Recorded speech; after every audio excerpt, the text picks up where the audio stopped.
श्रेयो हि ज्ञानमभ्यासात् ज्ञानाध्यानं विशिष्यते ध्यानात् कर्मफलत्यागः त्यागात् शान्तिरनन्तरम्।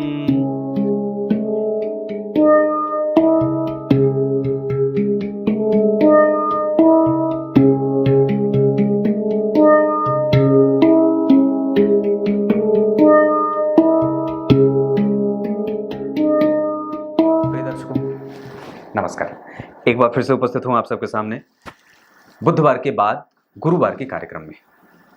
अति विशिष्ट कारक ग्रहों पे एक अलग से कार्यक्रम लेकर के शुरू करते हैं आज का कार्यक्रम। कहीं नहीं जाना है, बिल्कुल बन के रहिएगा।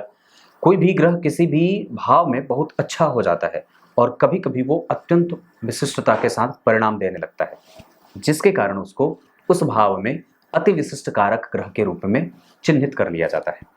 तात्पर्य मेरे कहने का यह है कि कहीं भी जाना नहीं है। तात्पर्य मेरे कहने का यह है कि कार्यक्रम देखने के बाद अति विशिष्ट कारक ग्रह का कार्यक्रम कैसा लगा नीचे जय श्री कृष्णा अवश्य लिखिए, और साथ ही साथ कार्यक्रम प्रत्येक दिन का देखिए। शुरू करते हैं आज का कार्यक्रम, और कार्यक्रम के आरंभ में बोले गए गीता जी के श्लोक का अर्थ भी बताने वाला हूँ। आइए, सूर्य एकादशवें भाव में अति विशिष्ट कारक, मतलब व्यक्ति को प्रभुत्व संपन्न, राज संपन्न और ज्ञान संपन्न बनाने के साथ साथ सब कुछ उसको देते रहते हैं, और वो जब भी कुछ प्राप्त करना चाहता है उसको वो ग्रह देता है। उसी तरीके से चंद्रमा सप्तम भाव में अति विशिष्ट कारक होते हैं, और शुक्र भी अति विशिष्ट कारक होते हैं। मतलब शुक्र और चंद्रमा जब सप्तम भाव में बैठेंगे तो ये व्यक्ति के रोजगार, व्यक्ति का व्यापार, व्यक्ति का दाम्पत्य, व्यक्ति का प्रभाव, व्यक्ति की दिनचर्या और व्यक्ति का संतान, ये भी दूसरी संतति खास करके बहुत ही सद्गुण और श्रेष्ठ मिलने वाले हो जाते हैं। ये सारी चीजें उसके जीवन में व्यवस्थित होती रहती हैं। उसका डेली रूटीन बड़ा अच्छा होता है। मंगल दशम स्थान में बड़े अच्छे होते हैं। अगर राहु भी दशम स्थान में बैठेंगे तो निस्संदेह यहाँ पे ये दोनों ग्रह अति विशिष्ट कारक हो जाते हैं। इसका अर्थ होगा कि व्यक्ति का कर्म क्षेत्र, पिता का लाभ, उसका सम्मान, उसका साम्राज्य, उसका प्रभाव और उसकी उद्वेलित करने की क्षमता, उसकी जो है वो उसके अंदर का उत्साह और उसके अंदर का पराक्रम देखने लायक और बहुत ही ज्यादा बेहतरीन होता है।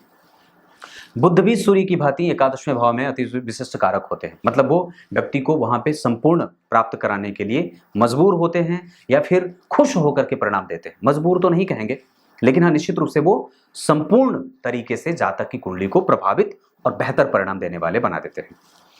शुक्र के पहले गुरु एकादशवें नवम भाव में और पंचम भाव में अति विशिष्ट कारक होते हैं। इसका अर्थ होगा कि व्यक्ति की कुंडली में अगर गुरु पंचम भाव में और नवम भाव में बैठेंगे, यहाँ पे ये पांचवा और ये नवा भाव, ये पहला, दूसरा, तीसरा, चौथा, पांचवा, छठा, सातवां, आठवां, नवां, दसवां, एकादशवां और 12वां, अगर गुरु यहाँ बैठे होंगे आपकी कुंडली में और यहाँ, इसका अर्थ होगा कि व्यक्ति का पिछला जन्म तो ठीक रहा, अगला जन्म भी ठीक रहेगा। इसका अर्थ ये हुआ कि उसको संतान का, उसको दाम्पत्य का, उसको पिता का, उसको पत्नी का, उसको पति का, उसको बच्चे का, उसको यश का, उसको कीर्ति का, उसको सम्मान का, उसको पद का, उसको प्रतिष्ठा का, उसका प्रभाव, ये सब, और उसके साथ साथ उसका एजुकेशन, उसके साथ साथ उसका समाज में दबदबा, उसके साथ साथ उसके जीवन का धर्म, उसके साथ साथ उसके जीवन का भाग्य, उसके जीवन में जो भी आशीर्वाद स्वरूप चीजें मिली हैं वो सब उसके पास भरी पड़ी हैं। ये निश्चित रूप से ये समझने वाली बात है। और आप किसी की भी कुंडली उठा करके देखें, अगर ऐसी स्थिति बनी है तो आप उसके बारे में ये सारे फलादेश जोड़ सकते हैं जो मैं बोल रहा हूँ। शुक्र 12वें भाव में कम अति विशिष्ट कारक होते हैं, तीसरे भाव में, चतुर्थ भाव में भी अति विशिष्ट कारक होते हैं, और सप्तम भाव में भी अति विशिष्ट कारक होते हैं। पर सबसे अत्यधिक परिणाम मजबूती वाला सप्तम भाव वाला मिलता है। यहाँ पे व्यय थोड़े करवाते हैं, पर यहाँ पे जो है वो सर्वोत्तम सुख देने के साथ साथ व्यक्ति के जीवन में वैभव बहुत अच्छा देते हैं। यहाँ पे वो वैभव यहाँ भी देते हैं, पर इससे थोड़ा ज्यादा और इससे भी ज्यादा यहाँ पे। तो ये स्थिति शुक्र की होती है। तो क्लियर है, शनि 6वें भाव में और तीसरे भाव में अति विशिष्ट कारक होते हैं। इसका मतलब व्यक्ति का साहस, व्यक्ति का बल, कर्तव्य परायणता, कर्तव्य का सुख, कर्तव्यनिष्ठ हो जाना, पराक्रमी, जिद्दी, हठी, गुस्सैल और क्रोधी, और साथ ही साथ उन्माद, और उसके पास जो निगेटिविटी है उस पर कैसे नियंत्रण स्थापित करके समाज पे कैसे अपना दबदबा स्थापित करना है, ये शनि और राहु यहाँ पे अति विशिष्ट कारक हो जाता है। राहु यहाँ भी अति विशिष्ट कारक हैं, और राहु यहाँ भी अति विशिष्ट कारक है।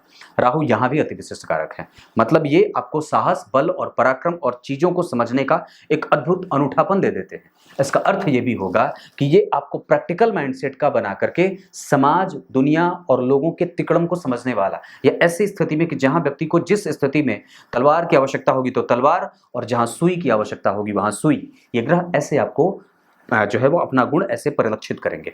तो ये शनि राहु की बात है। केतु अष्टम भाव में अति विशिष्ट कारक होते हैं जो व्यक्ति को गूढ़ और रहस्यमयी चीजों को बनाने के साथ साथ उसको अनुभव देते हैं, और निश्चित रूप से वो एक ऐसा कटोरा दे देते हैं जहां उसके पास संपूर्ण पात्र, वो पात्र जो है वो संपूर्ण कलाओं से भरा हुआ है। ये ग्रह के अति विशिष्ट कारक होने का प्रभाव है। अब आइए आपको गीता जी के श्लोक का अर्थ बता देता हूं। गीता जी के 12वें अध्याय के 12वें श्लोक में भगवान ने बात कही है। क्या कही है? ये गीता जी का जो शब्द है और गीता जी के जो शब्द कहे गए हैं, जो उसमें ज्ञान है, वो इतनी सारी भरी पड़ी है कि आप उसमें जो है वो धूल मूल जाएंगे और पता ही नहीं चलेगा कि कौन कहाँ से उठ रहा है, कौन कहाँ से बैठ रहा है। जिसमें यहाँ पे ये बात भगवान ने कही है, अभ्यास से ज़्यादा शास्त्र का ज्ञान श्रेष्ठ है, और शास्त्र के ज्ञान से व्यक्ति के जीवन का ध्यान श्रेष्ठ है। अगर शास्त्र का ज्ञान नहीं है तो ध्यान पे लग जाओ, और ध्यान करने से भी ज़्यादा श्रेष्ठ कर्म के फल का त्याग श्रेष्ठ है। कर्म का फल प्राप्त नहीं करना है, उसका त्याग कर देना, वो सबसे ज़्यादा है। और वही जब व्यक्ति के जीवन में जुड़े तो व्यक्ति समत्व को प्राप्त हो जाता है, और या फिर ये कह सकते हैं कि वो समता में जब स्थापित हो जाता है तो उसको कुछ भी प्राप्त हो या कुछ भी ना प्राप्त हो, उसको कुछ अंतर विशेष नहीं रहता, क्योंकि उसको मैं प्राप्त हो जाता हूँ।